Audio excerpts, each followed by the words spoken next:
Thrasher and Pipeman on W4CY Radio.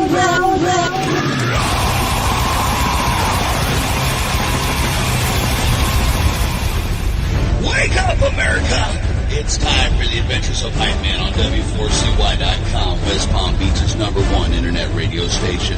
Here's your host, the Pipeman. This is the Pipeman here on the Adventures of Pipeman W4CY Radio, and I'm here with our next guest that, oh my God, he is an expert in one of my favorite areas, and that is health and fitness. So let's welcome to the show certified health and fitness coach, Hunter Stoller. How are you? I'm great. Thanks for having me. Oh, my pleasure. So I like that you're certified. I just want to start there because there's so many people nowadays that are coaches in every area that have no certification, no education, no training.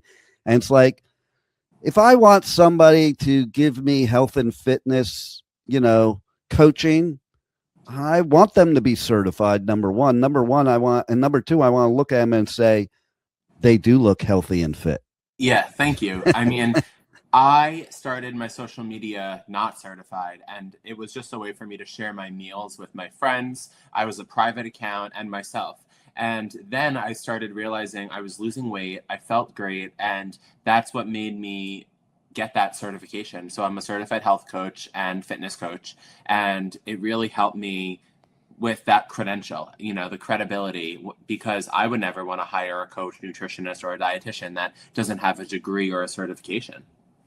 Well, not only that, okay, so one of the things you said that I loved, but I had this client years ago. He was a wealth coach, and I'm from the financial business. Like I had 15 licenses and 5 professional designations, and this guy was calling himself a wealth coach who had no certifications, no training, no licenses, no education, and he drove a beat up pickup truck and basically had no money whatsoever. And that didn't even bother me. What bothered me is he never did. So he had no GPS of how to become wealthy. And I think you, more than other even health and fitness coaches out there, are somebody I would go to because you did lose over 50 pounds yourself. So you walked your talk. Exactly. And there are people, just to say, who could specialize in weight loss and be certified, who might have, a faster metabolism and have been on the leaner side their whole life. But if I were going to someone for weight loss or fat loss specifically, because weight and fat are similar but different, I would want to go to someone who walked the talk. Right. I think that's true of anything. If I'm going to get coached by somebody, I want to know that they already went on that journey. Agreed. So what started the journey for you? Yeah, so it was actually early 2020 when I was having a meal with my family. I actually think it was 2019 Thanksgiving, right before the pandemic. And my plate was just full of piles of carbs. There was barely any protein on it, maybe a little turkey, all carbs. I didn't give it a second thought. I didn't even think I was overweight at the time, but I had cystic acne. I felt fatigued. I never worked out or moved my body, and I just thought that was normal. For some reason, it never was made aware to me that I needed to change. And my mom and sister politely nudged me, and they said, "Hunter, look at your plate." And that's when I looked down, and I was just shocked because that's when it just clicked in my head, what did they say? It just flipped in my head, and the switch flipped. And that's when I realized I needed to change something, because change requires change. And if I kept going in the way and direction that I was going previously, it would not have turned out well. True. And I'm glad that you noticed too, because I think sometimes for a lot of people is they don't notice until it becomes so difficult. So it becomes so beyond. And I was loving your story because I have my own story, not with weight though, because I never really had a problem with weight, which is what's strange. But 10, 12 years ago, I was diagnosed with diabetes. Mm-hmm. And I say strange because people say to me, "What do you mean you have diabetes? You're thin." Yeah. And what made me realize, because I've always been into natural health. So it wasn't like I went to a doctor and a doctor told me I had diabetes. It was more like I called my pharmacist here in the Wellington area here in South Florida, who she's a vegan pharmacist that when people come into their pharmacy, they compound their own stuff, but she's like, well, why are you getting this? And she offers natural alternatives. So I knew I had some kind of issue. And so I called her up. I'm like, listen, I'm feeling some symptoms. I think I need a blood test. I want a recommendation of where I can go that they're not going to put me on a bunch of meds. And so oddly enough, there was a doctor right below the studio that she sent me to. And we had this hour and a half talk before he tested me. And he was like, yep, you know your body, just like you say, because you have diabetes and you caught it right at the beginning. Now, what interested me about your story is I am a total carbaholic, a total sugar addict, a total chocoholic. My kids would make fun of me. They're like, don't leave a pan of brownies out at night. They'll be gone by morning. And listen, they're not even exaggerating. I could eat a whole pan of brownies in one sitting. I would go to these business conferences where they have the continental breakfast and eat like 12 Danishes. Oh, the all-you-can-eat buffets, yeah. Oh, yeah. It's like, so you don't even think about it, too. If you're somebody like me that didn't gain weight, it's like, I'll just keep putting all this poison in my body. You don't think about it at all. If you don't see a difference in the mirror, you think it's not affecting you. And you don't even think about how it could be affecting you internally. And through my certification in becoming a health coach and through just, listening to shows, podcasts, reading about different health and wellness topics, I've learned about subcutaneous fat, which is the fat that surrounds your organs. And that's also what some people like to call skinny fat, where you could be on the smaller and leaner side. You could wear a small or a medium in clothing, but your body around your organs could be composed and surrounded by a lot of fat, which obviously is not good for you in the long run. And you could be eating all the sugar every single day, every meal. And just because you are not gaining weight on the scale, you're not, and your clothing is the same size, it still could be doing damage to your body. And I'm glad you realized that before it was too late. Well, absolutely, because I don't take meds. I went to my naturopath and I put myself on a very strict 6-month thing. Well, she put me on it, but I stuck to it myself.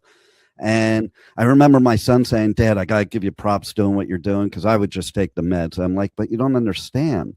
If you take the meds, you still have to eat like this. Of course. You can't take, America thinks this way. If you take these magical meds, you can still poison your body. Yeah, it's the same thing with, the GLP-1 shots, where people could still be losing weight. But going back to what I was saying earlier about weight loss versus fat loss, there's a very big difference, because your weight is composed of four main things. We have our, bones. We have water weight, which actually is a lot of our weight. We have body fat, and we also have muscle mass. And for 99.9% of people, they want to gain muscle and lose body fat so that they could get that toned look that they want. And GLP-1s, they make a lot of people not want to eat. And they do have a time and place for them. Of course, if you are obese, morbidly obese, losing any weight is going to help you and be healthier than the way that you currently are. And those medications are amazing for that. But for the people who might only want to lose 5, 10, maybe even 15 pounds, you are going to be losing predominantly and mostly muscle mass. And you do not want to lose muscle mass. You want to lose body fat and maintain your muscles. So as a result, you might get smaller and your clothes might go down a size, but you look at yourself and you realize you lost the definition that you have. And once, like you were saying, like you're on those meds for the rest of your life, unless you actually make a change. It's not a Band-Aid solution. And that's why I'm all about diet, 95% of the equation when it comes to overall health. Exercise is only 5%. I still exercise almost every day. And I consider exercise to be extra credit because it's phenomenal for you, your heart health, your overall body, your mental health. Of course, you do burn calories by exercising, but I focus on the strength training aspect and the cardio because you want to improve your heart health, and you also, it's great mentally, and you want to build muscle. But your diet is what controls your weight. Totally. And I reversed my diabetes with just food. But here's where I'm interested in what you have to say, because you have this whole way of helping people to not only eat better, but spend less also, and how to shop smarter. Because I'll tell you, when I did that 6 months, I was eating a bunch of crap I didn't like, and it was costing me more than it ever did to eat. It's like, man, I'll go back to, those dollar cookies that I could buy. Yeah. So one thing that I realized that while I was focusing on my weight loss journey, I realized that I was actually saving so much money, talking around $10,000 a year. And Wow. that comes from a lot of different things. But there's two main factors that led to that decrease in the amount of money I was spending. And one of them, which is the most important to me, was my alcohol consumption was cut drastically. If I went to a bar or anywhere in college, because that's where I really was undergoing my weight loss transformation, I'm not buying $20 to $30 drinks that were available. I would maybe have a drink or two at home. And if you buy your own vodka, it's very different from getting it at the store. And I am not the store. It's very different from getting it at the bar or the club, wherever. And you are saving hundreds of dollars a week if you are going out multiple times a week. And then the other thing is, I would start every single Sunday, every week, being like, my diet starts tomorrow on Monday, and I'm going to stock my fridge, freezer, and pantry with healthy products. And I would still be Uber Eatsing and DoorDashing every single day while having a fridge that's stocked. And as a result, all the stuff in my fridge, freezer, and pantry would expire, get moldy, and they would just go bad. So I was basically shopping for like 2 or 3 times what I really needed. And now, when I was on my weight loss journey, focusing on still eating a lot, but I'm eating a lot of the right stuff. I actually just posted on my Instagram story. I actually, right before this, like 2 minutes before I joined this call, I had the biggest plate ever. I could actually show it. And I had a high protein, nutrient dense breakfast that is enormous. So take a look at this breakfast. Wow. I have tons of sauteed mushrooms and zucchini. Probably costs $3 at the most. And you don't even need to buy organic. That's just a step above. 4 scrambled eggs. I had a high protein, high fiber bagel and a few blueberries and coffee. And that's eating a lot of food for much less money than getting it at a store. And the best part is you make it at home, you know everything that's going in it, high in protein and nutrients, and it's not high in calories. So you're going to be full for a while, you're going to feel great, and that's just the methodology that I use to lose 50 pounds in under a year. I love it. Now, let's talk about that plate of food again, because I look at that and people may be looking at that and saying, wow, not only is that a lot of food, but at a distance, it kind of looks like that's food that's going to make you gain weight, or it's too much, or whatever it is. So tell us the secret why that is a very healthy way to eat, because it looks like it's not healthy to some people. Yeah, of course. So I find myself to be, I don't want to say a master, but very good at finding healthier swaps for traditional products. Just this morning, I posted a cheese ball swap. So many people, including myself as a kid, would eat, the pints of cheese balls. You know what I'm talking about? Yeah. I find that a brand that I love, Lesser Evil, makes a delicious, much healthier version that doesn't have bioengineered ingredients, doesn't have artificial flavors or food coloring agents like food dyes, Red 40 in it. And it's made of real cheese, organic cheddar, and it tastes delicious. And it's so much better for you and your body. So my plate, I'm all about volume eating a lot for fewer calories. People don't realize that you can make a smoothie the exact same size in any cup, and that smoothie could be 250 calories or it could be 1,000 plus calories. And the difference could be you think your 1 tablespoon of peanut butter is similar to 5 tablespoons of peanut butter. And you could take an enormous spoonful from a peanut butter or almond butter jar, and you don't even understand that peanut butter a serving is very small. It's 1 to 2 tablespoons, and that's 100 or 200 calories. And what I used to do, I would put 5 or 6 tablespoons in my smoothies and wonder, oh, it's a smoothie, it has to be healthy. Or I'd drown my salad, which was a huge salad in a huge bowl, with 400, 500, sometimes even 600 calories of dressing, throw on cheese, throw on nuts, whatever it is. And I would say that this is healthy. But there's a very big difference between eating healthy and eating healthy for weight loss. So I like eating more food that I'm aware is more nutrient dense, lower in calories, than having like a little bit of peanut butter and calling it wraps, because that plate is 460 calories and 43 grams of protein. And wow. Some protein bars are 300 calories, and you're done with it in 20 seconds, you know? And it's So not even good. yeah. And I feel so good after eating this 30 to 40 minutes ago. And I'm definitely going to make that tomorrow. I do actually need to go to the grocery store after this and get the ingredients again. I love it too, because that's the one thing I found out when I started changing my eating habits is it would blow my mind reading the labels. Like now, I read the labels on everything in the store now. Amazing. It's like, why are you putting sugar in my broccoli? Like, oh, yeah.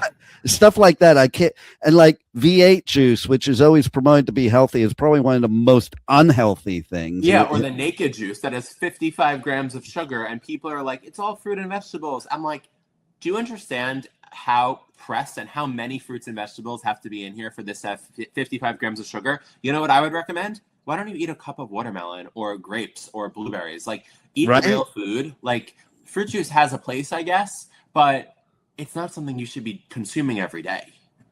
Well, and you'll agree, I think a lot of people don't realize that once you juice a fruit, it takes out the fiber that makes it good and makes it not be pure sugar. 100%. It keeps you full for a longer duration. Fiber is amazing for you. And my plate also had 36 grams of fiber because that bagel that I use is a very unique bagel. And it's 70 calories, 10 or 11 grams of protein, and 31 grams of fiber, which is extremely rare. So when 80% of Americans don't reach their fiber goals, I'm like, hello, like these bagels, they're $2 a bagel. And don't tell me that that's too expensive when you're going out for dinner multiple times a week. And it is getting you to your fiber goals for the day by eating a healthier bagel that tastes delicious. Oh, I definitely need to find out what that bagel is because it's Royo, Royo. They have it at Whole Foods, online, delicious. Oh, because I need to get that. Listen, I'm a Jew. I miss having my bagels, and I rarely have bagels because for diabetics, that's like the worst thing you could eat. Yeah. So when you talk about that much fiber, I'm like, I'm in. I can eat that bagel. Incredible. It doesn't hurt my stomach, and it's just amazing. Like I put eggs on it. You could put anything on it. You can make a peanut butter and jelly on this bagel, and as long as you're aware of how much peanut butter you're using, like that could be an extremely healthy snack or part of a meal. Yeah, exactly. I love it because, you know, you even take things like Metamucil or whatever. I don't want to do that. I don't want to take fake fiber or fake anything. Like, and they add so many additives to that Metamucil that it's gross. Like, just eat your real food, and fiber sources, they might be hard to find at first, but once you have a list, which I share all the time on social media, it becomes so much easier, and you feel better. Yeah, absolutely. Now, I also know you have some simple label reading tricks because I want to hear about that because it's like going to a grocery store. I need a whole day because I'm reading all the labels. So people are waking up to the ingredient labels in grocery stores and online. And a very simple trick, I mean, the fewer ingredients most of the time is better, but you still could have some, you know, hydrogenated vegetable oil blends, and the whole ingredient list might only be 3 or 4 ingredients. But what I will say is you do want to look for things that do not contain artificial flavors or artificial sweeteners that will wreck your gut health, like sucralose, aspartame, acesulfame, potassium, things like that, sweet and low. You want to also eat a predominantly whole food diet. I mean, fruits, vegetables, and proteins. I'm talking things like Greek yogurt, cottage cheese, eggs, chicken, steak, deli turkey. A lot of people fear deli turkey because they think it's carcinogenic. What I would say is do not buy the ones that are, you know, in those packages that have caramel color and maltodextrin and carrageenan in it. Just buy the Whole Foods or Applegate, whatever brand it is, sliced turkey, that the ingredients are just turkey, salt, pepper. Like, it's available at most stores. I see it at Target, Whole Foods, Costco, so many places around the country. Sprouts. And another tip that I have is if you can pronounce it, it probably isn't the best for you. Right. I mean, there's so many people who would counteract that by saying you just don't know like the ingredient names. 99% of the times, the foods that I'm eating, I know I could easily understand every single ingredient, and they're things that my grandparents would have eaten. And you just don't want to go into the bioengineered mess, the artificial dyes. I mean, they're just so unnecessary in our food, and you'll feel so much better. I'm not only about losing weight and getting to your goal weight, but also feeling good every day. Well, that's key, because if you're not feeling good, then you're going to probably gain the weight back anyway, Yeah. because you're miserable, not feeling good. Yeah. You know, and it is interesting what we're talking about too, because like I travel all over the world a lot, and let's take something as simple as Cocoa Puffs, which is something I would never eat in the United States, but I used to love. In the Netherlands, Cocoa Puffs has 3 ingredients and 3 grams of sugar. Yeah. Cocoa Puffs. It's probably like 25 grams of sugar here and 20 ingredients. Right. And plenty that you can't even pronounce. And I remember too when like MSG was a thing, so they outlawed it. So now they just call it natural flavoring, and it's okay. I still see MSG on labels, believe it or not. Really? Yeah, yeah. It's in Doritos. Wild. Well, because a lot of the companies, they instead of saying MSG, they just call it natural flavoring. Yeah. It's wild. It is.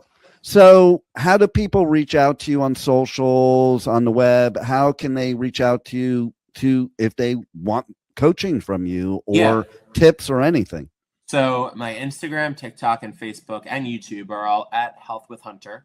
And you could just search Health with Hunter. It'll come up. And I post on my Instagram story, my Instagram story, my Facebook story, and I post reels, graphics, TikTok videos every single day.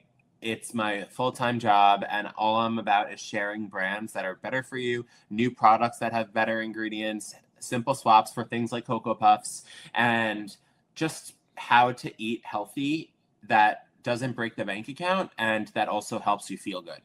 Nice. And what about kids? Because like I think that's the hardest thing for parents is figuring out how to get their kids to eat healthy. And I know you have some ideas. Yeah. So there's swaps for everything, whether it's fruit snacks and you're thinking about giving your kids Doritos or Welch's. There's swaps for everything. Swap your chips for you. They don't need to not eat the fun foods. They just need to find the better ones, because your kid is not going to know the difference before they try a chip.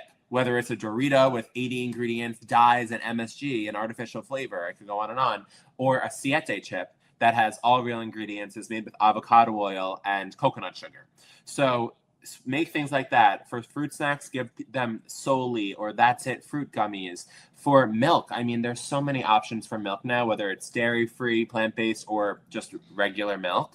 And you just want to read those labels. There's so many brands. I have so many kids snack swaps on my page. It's honestly inspiring me to do more, because parents get very stressed when thinking about snacks for their kids. And honestly, just remembering, like, for everyone, not only kids, like, your home should be your safe space when it comes to nutrition. And if you have foods that trigger you in your home, like, there was a time when I was obsessed with peanut butter, and I could eat half of a jar of peanut butter just standing at my pantry. And that was something I needed to eliminate for a little time being. And now I'm completely fine with having a jar or two of peanut butter in my pantry, and I don't get triggered or feel like I need to eat it all. So remember that if something's triggering you, something doesn't go well with you, you don't need it in your environment, and then you could have it when you're out. But your home should be a safe space for nutrition, and stock it up with great foods and shop those sales, because the sales are when you save a lot of money, whether you're at Whole Foods, Aldi, Costco, Thrive Market, Target, Amazon. Shop the sales and stock up. That's what I do. Saves me thousands a year, and you'll thank yourself later. Nice. And so I want to know too, what was it that made you go viral to get up to over 1 million followers on your socials? Yeah, so altogether it's at like 1.2 million, which is crazy. And one thing that I will say above all, and you'll hear this all the time, I'm sure, from your guests, is consistency. 2 things: consistency and listening to what my followers want. I don't post things that I think are going to go viral. I try to post things that I know my 465,000 followers on Instagram are going to want to see. Things that they've asked me to review, video ideas that, or store locations that they love. I know my audience loves Costco and they love Trader Joe's. And I know that I should post more videos at those stores because those are the most popular with my audience. I don't think about what non-followers are going to want, because that's not who my videos are going to at first. Let my followers engage with it, interact with it, share it to friends and family members, and let the algorithm do its thing. But I post consistently. I'm very engaging in my comments and DMs, and I just want to become a very reliable, reputable source, and that's what I hope I'm doing every day. Well, I love it. And one last thing that I think is very important for the listeners right now is I understand you have a way that they can year round have that pumpkin spice latte that they wait for Starbucks or anybody else to have only in Halloween. So let's talk about your healthy one. So if anyone wants to see the video, you could search Health with Hunter, Fox and Friends pumpkin spice latte. And I love pumpkin, and I have pumpkin all year round. I don't think it needs to be a fall and a little bit of a winter thing. I love pumpkin, and you all know the main coffee shops that have their pumpkin spice frappuccinos with 100+ grams of sugar, not going to do good things for you. No. What I would say is make your own at home. There's pumpkin spice that you could add into almond milk. You could add into a smoothie. You could add into yogurt, and it will flavor your food or drink with pumpkin without any sugar, without any calories, and without any bloat. There's also pumpkin puree that you could, of course, buy, and you could froth that into your milk, again, your smoothies, your coffee, whatever it is, and it will turn your coffee from a bland, black, or traditional iced coffee into a pumpkin coffee. You can make your own cold foam by frothing it with some heavy cream or some half and half, or almond milk or whole milk, and you have yourself the most delicious pumpkin drink or food. And there's also pumpkin protein powders out there that use real pumpkin. Enough of the artificial junk, enough of the artificial sweeteners, and also we do not need coffee with 10+ grams of sugar per serving. I mean, you're having 3 or 4 coffees a day. That's more than your recommended sugar intake daily, and it's just in a drink when you don't even think it's a sugar bomb. I know, right? And I don't drink coffee because I don't like it. But when I see people going to get coffee and just pouring the sugar in, I'm like, you obviously don't like the coffee. No. If you have to throw the sugar in there, you obviously don't like it. Though. Why do you force yourself to like it? That's why I always think. That's what happened to me was one night. That's why I thought there was a problem. I ate a whole box of Oreos in one sitting, and I didn't even really like Oreos. As much as a chocoholic I am, that wasn't my go-to. And I'm like, I think there might be a problem. And then I found out too, like you probably know this, that people said, well, it's because you ate like that you have it. I'm like, actually what I found out is that's the symptom of diabetes, not the cause of. Yeah, and you're craving sugar regardless of the type of sugar, and you become addicted. But I'm very happy you became aware and are focusing on, healthier swaps, healthier products, and your audience too. Same to you. So what would be, it's 2026. So if we were to give for 2026, the one goal that somebody should meet in their health and fitness, if they were to pick one, what would you say?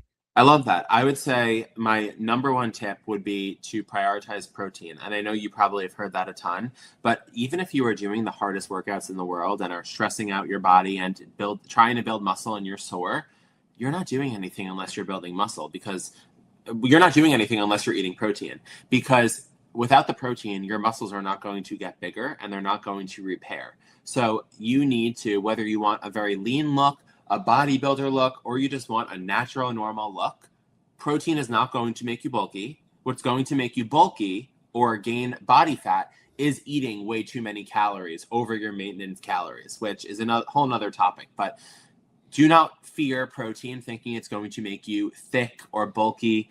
What you should be fearing are the ultra-processed foods that are addicting and have actual chemicals in it to make you addicted. So don't fear that. Also, regardless of the season, always stay hydrated, not just with water and electrolytes. And again, there's very big electrolyte brands out there that have 13, 14 grams of sugar per serving. Those are not the ones I'm talking about. Yeah, there you go. Well, man, you are definitely walking your talk. I strongly suggest everybody, especially since it's the beginning of 2026, reach out to you, follow you on socials, get some tips, and see what you could do to help them to reach their health and fitness goals. Because I think you not only have experienced it, but you're a wealth of knowledge. So thank you for helping people on their journey through your experiences, and thanks for being on the Adventures of Pipeman. Thank you so much. Welcome to Rockville returns to Daytona International Speedway May 7th through 10th with Foo Fighters, My Chemical Romance, Guns N' Roses, and Bring Turnstile, Five Finger Death Punch, The Offspring, Breaking Benjamin, A Day to Remember, Godsmack, and so many more. Welcome to Rockville, May 7th through 10th. Passes on sale now for as low as $1 down at welcometoRockville.com. The Sonic Temple Art and Music Festival returns May 14th through 17th with My Chemical Romance, Tool, Bring Me the Horizon, and Shinedown. Plus, Pierce the Veil, Good Charlotte, The Offspring, Sublime, Godsmack, Breaking Benjamin, Marilyn Manson, and so many more. Sonic Temple in Columbus, Ohio, May 14th to 17th. Passes on sale now for as low as $1 down at sonictemplefestival.com.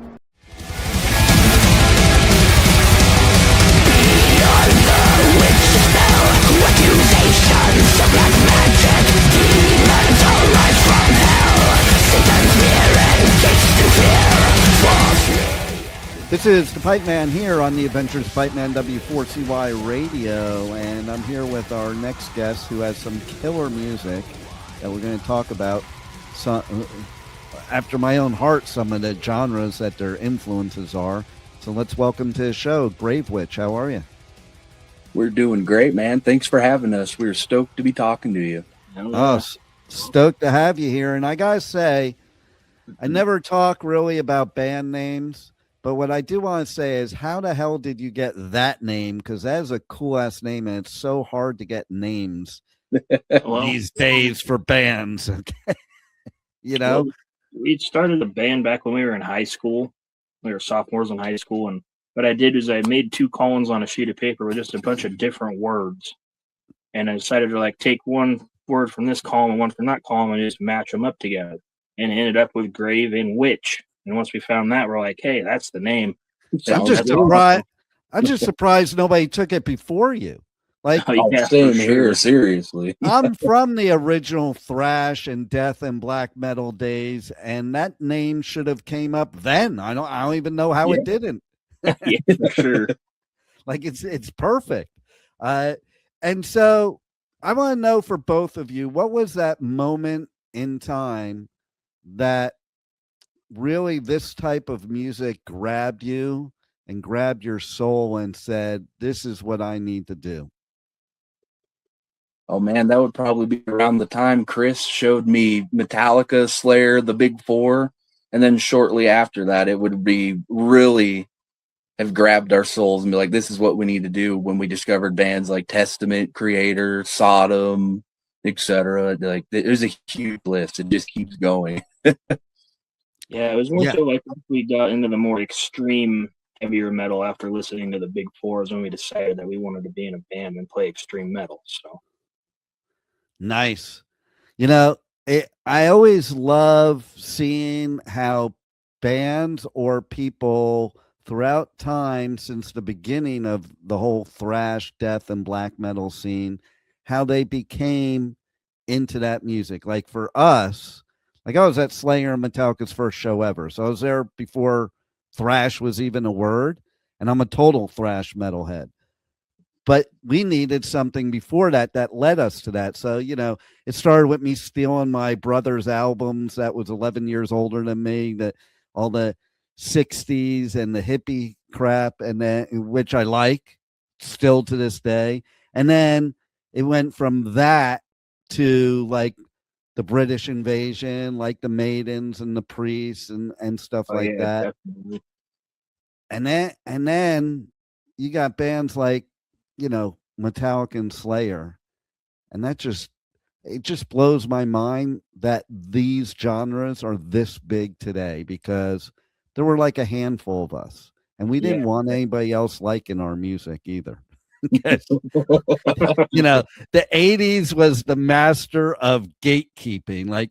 You couldn't even, I liked punk music, but because I had long hair, I couldn't go to punk shows because you got your ass beat. It was stupid. That's crazy. It was so stupid. And even the fact of, funny story for you that you might have seen, but when Slayer first left LA and went up to the Bay Area, they used to wear the black eyeliner to look, and that was the evil look in the 80s.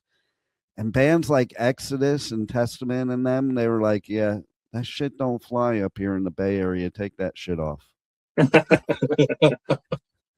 You know, it's so funny. Like that's how it was. And then I go and I do coverage at festivals nowadays, and it's like we can all be one big family, which is what we should have been to begin with. All metalheads, all rockers, all punkers. We're all of the same cloth. So I love bands like you that are uniting us all together too, because you're even blending genres that we might not have blended back then, you know, because they were so separate and so new. And, you know, it's like, no, it can only be black metal. No, it can only be death metal. No, it can only be thrash until the whole crossover thing. Yeah, definitely. So how do you guys feel about that? Like that you're in this age now where like you can just play whatever the fuck you want. Well, yeah, pretty much. There's no filter. It's awesome. There's nobody telling us what to do, what not to do. We have total freedom writing whatever we want, and it's awesome. It's also really hard for us to write in one genre. We have so many different influences of metal that we like and we like to play that we don't like to be monotonous, you know? Yeah. We like to change it up and add things here and there and try to make something a little different than maybe what people have heard before to the best of our ability. Yeah, we're not trying to be that typical Blackened Thrash Metal band, you know what I mean? Right. I love that. Every song kind of sounds the same, you know, we try to stay away from that. Try to be a little more like put ourselves out there in a different way, you know. I love that you do that too, because okay, so back in the day, everybody used to say, like, when you like metal, oh, it all sounds the same. And it didn't. Like, you take the big four, they don't sound the same at all. You know, there's a base foundation maybe, but you could separate them into different genres realistically. And nowadays, it's really weird to me that metal bands, I find metalcore is the biggest offender of it, that they follow this like formula, like they're doing an algebraic equation to make metal. And that was never the case. Like metal started by mistake, basically, you know, and experimentation and all that. So I love bands like you that are doing it differently and doing it unique, because it is true. Even me nowadays, I used to say, no, they don't sound the same. But nowadays I'm like, I can't even tell the difference between some of these bands, you know, because they're all using this formula. Like metal isn't a formula. Like there was no formula. That's why, like, Metallica originally was considered power metal because they didn't know what to call them. I did not know that, actually, but it does make sense. Yeah. Well, you know how I knew that? Because I was at that first show and I met Dave Mustaine, and he handed me his business card, and it said on it, Metallica Power Metal, Dave Mustaine. Oh, whoa, that's crazy. Like, and you know, because there was no thrash, you know, but they were thrash. Just nobody knew what it was yet. Yeah, for sure. And you know how the record labels, they all like to put you in this like box, you know. It's like you have to be this genre. You can't like play different things. And I think that's stupid. To me, as an artist, I would be bored to death if I was playing the same riffs, the same chords, the same drum beats, the same everything all the time. Like you can't, like, why would I want to sing the same song over all the time? Why would I want to play the same song, especially if you have longevity? Now you're playing the same song basically for 20 years, but they're different songs. Yep. Exactly. Yeah. That's why we try to stay away from that. It keeps it a little more interesting. Especially for ourselves, writing the music and doing everything behind the scenes, you know. It all takes time, and it gets boring doing the same thing over and over again, for sure. No doubt. Like, and even Ollie from Bring Me the Horizon said one time in an interview when they were giving him so much grief about the newest Bring Me the Horizon music, he's like, hey, why do I want to write the same song over and over again? And I get it. Like, I might have been somebody way back when that would have given hate to them for not sticking to their, you know, their base deathcore. But now that I'm an adult, I realize like, holy shit, now I know what bands go through. Like even like James, like he talks about how Seek and Destroy is played at the San Jose Shark games, but he complains, not really complain, but he's like, I don't get why they play the original version. I didn't know how to fucking sing. I redid it now that I know how to sing. That's the better version.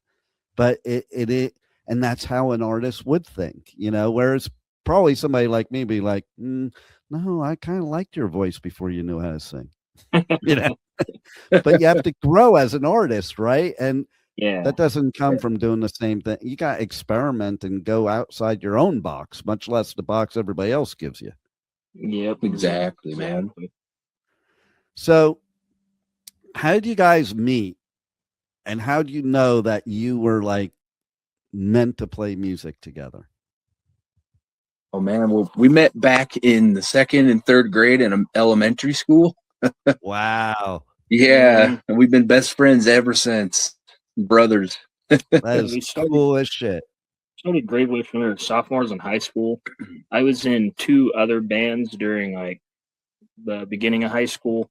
Didn't end up working out, and then me and Andrew got back together and decided to make Gravewitch because I wanted to start playing more thrash metal, black metal, and whatnot. Because my other bands were more like punk. One of them was kind of like stoner metal, kind of like Black Sabbath, a little bit Electric Wizard style. Yeah. But I really wanted to get into the extreme stuff, so we got together and just ended up creating Gravewitch, and have been doing it ever since. I think we started in 2013 in November. Yeah. And we've been going strong ever since, and we're never going to give up, never going to quit. This is our life. Nice. We have our set. Well, that's like when people say to me, I used to like metal, and I'm like, then you never liked metal. Exactly. There's no metalhead that says they used to like metal, No.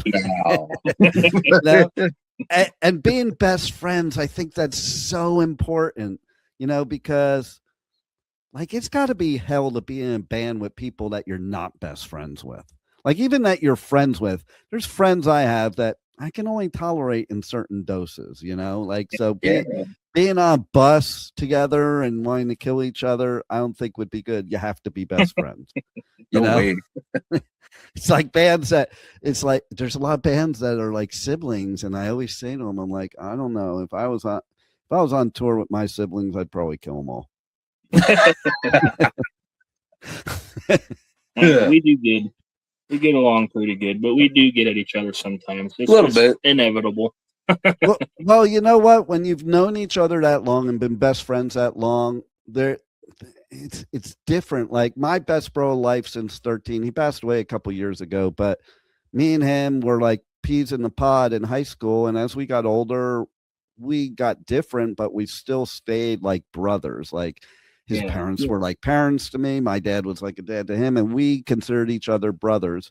And there were things we agreed on, things we disagreed on, but like you like embrace the differences because you have that connection that you've always you don't. And I think that's what makes making great music too. If you were both exactly the same, I think that would make the music boring, because each of you bringing something to the table that can appeal to more people.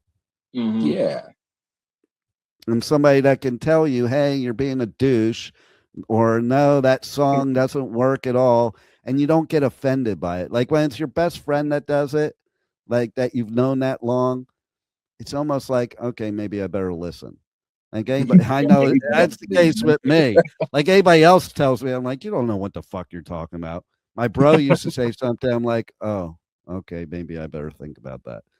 Yeah, definitely. So you'd say that's how your writing process is too, right? Like you feed off each other in that way, both in agreement, but disagreement too. Yeah, essentially. Like I'll start with making some guitar riffs and starting like the skeleton of a song. I'll come and show it to Andrew, and he'll tell me if he likes the parts, likes the way the song's flowing. If not, he'll show me how to change it, maybe tell me how I could change this riff or add a part in here and there. And then we'll add the drums in and then just kind of go from there and tweak it as we need to, Yep. But we work together, and if he doesn't like something, then I'll see if I can fix it to where we're both in agreement with it. It's not just one way or the other. We prefer if we're both agree on everything than to Right. have it be one-sided. Yep. So, And if we both just don't like it, then we come to an agreement and we make it known to each other. We don't just keep it if we don't like it. Yeah, I think that's one of the problems with bands that blow up like after a period of time because they never talk to each other. They never say what they're really feeling. yeah. Like, Yeah, exactly. It all I gets mean- built up inside, and then they just, it's like, Yeah, it's a kind of whole like nother Perry animal. Farrell. Kind of like Perry Farrell. That's what I think happened. It was like whatever was bothering Perry and Dave blew up that night. And that's what happens when you don't talk it out and hold shit in and just not say your piece. So Yeah. Exactly. bravo to you guys, like to be able to communicate. I think it's so key to communicate properly to make great music, and so I also want to know, I'm always fascinated by bands that have been around for a while and then they come out with their self-titled album. What was the thought process there? Because that's your most recent album, is the self-titled one, but you've been around forever now. Yeah. So what happened with that was we wrote all these songs back in 2020 during COVID when there was nothing going on. And it took us, I don't know, 3 to 4 years to be able to even get into a studio to get them recorded. All of Yeah. those songs, they're like completely different from each other, all different topics and things. It doesn't have like a theme or anything to it. So when we were recording the album and putting everything together, trying to find a name for the album, nothing seemed to fit because every song is different. Yeah, we really struggled with that. There wasn't an overarching theme for anything of it. They're just all So it's different. just Gravewitch. Exactly. So that's why we call it Gravewitch, because it's pretty much just showcasing our style in a bunch of different songs. So that's why we decided to go with that. It's interesting too. Like I said during that whole COVID thing, if you're going to take one good thing out of COVID for music, is that it gave artists like you guys and everybody else the chance to jump off the hamster wheel and just create without all the noise, and I definitely felt like some of the best music that'll ever come is coming out of that time. And your album is a perfect example of that, because like as an old school metalhead from the beginning of all this stuff, you guys with this album and the music on it could fit in the 80s no problem. And that's awesome. That's a big compliment, because Thank you. Yeah, Wow. you definitely have it down. And I think what it is like that's what was cool about COVID. You had the time to stop and just get creative again. It's almost like, I don't know, I think musicians, and a lot of friends of mine are musicians, they agree that like they found the passion again that they lost because you're on this hamster wheel that isn't fun at times. Mm-hmm. So tell everybody how they reach out to you guys on socials, on the web, how they get your albums, how they get your merch, check out when you're going to be playing places, all that great stuff. We are pretty active on posting to our Facebook pages and our Instagram accounts. Another good way to find our merch is to search Gravewitch on Bandcamp. We have our merch up there. Soon we will be updating it and putting more of our shirts on there. And we'll be updating shipping information and everything else. For our music, you can stream us on Spotify, YouTube, Amazon Music, Pandora, anywhere. And you can find our music videos for Mistress of Hate and Damnable Evil, along with Circle of Power from our first album, The Summoning, up on YouTube right now.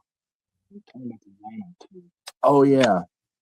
We also have vinyls that our record label, Rock Sun Records, helped us acquire. And physical copies will be available at our merch table, and soon we will also be getting them up on Bandcamp as well. We just need to go in and figure out the shipping info. I love it. is so wild to me how vinyl is so big now. Like Yeah. my grandson, okay, he collects vinyl. Just found out my granddaughter collects vinyl. Like That's she's, amazing. they're both like, you know, you would think they wouldn't want vinyl at all, and because they're both growing up in this age and I was actually in shock because I took my granddaughter to get a vinyl album at the store recently. It was $36. I was like, holy crap, $36 for vinyl. I'm like, I told her, I'm like, you could come to my house and I got stacks of vinyl, some that's not even open, that you can see the price tag on it where it was like $2.99. Wow, man. Like I could imagine when I was a teenager buying vinyl for $36. It was enough to scrape together whatever I needed to scrape together to get even a demo tape. Yeah. you know but man, it is kind of cool. I have this one vinyl of a band I interviewed at a festival recently. Like what they do with the vinyl is so amazing. It has like their blood actually in the vinyl. Wow. Whoa, That's Like that is sweet. so like it's kind of wild what's going on nowadays, but you like the fact that my grandkids are collecting vinyl, that just says a lot to me. And it says to me that maybe, just maybe, music is making a comeback opposed to the let me listen to 10 seconds and move on to the next track. yeah. Yeah. Like We like to listen to the full album usually, especially if it's a good one. That front to back, hell yeah. oh, no doubt, no doubt. And like I even get into times now where like something's going on where I'll just go through the whole catalog of one band from the first album to the last and just listen straight through to all of them. It's like there's some anniversary. Oh, well, then I better listen to all the albums, Especially like musicians that passed away, it's like you gotta do that. Right. And like, listen, part of the experience that I think kids are missing today that maybe now they're getting back because of this resurgence is I remember sitting on my balcony, I'd buy an album, I would put the headphones on, I would look at all the artwork, I'd read all the lyrics, like I would just totally immerse in it. And the thought of even changing a track didn't even occur to me because I was in there for the whole thing.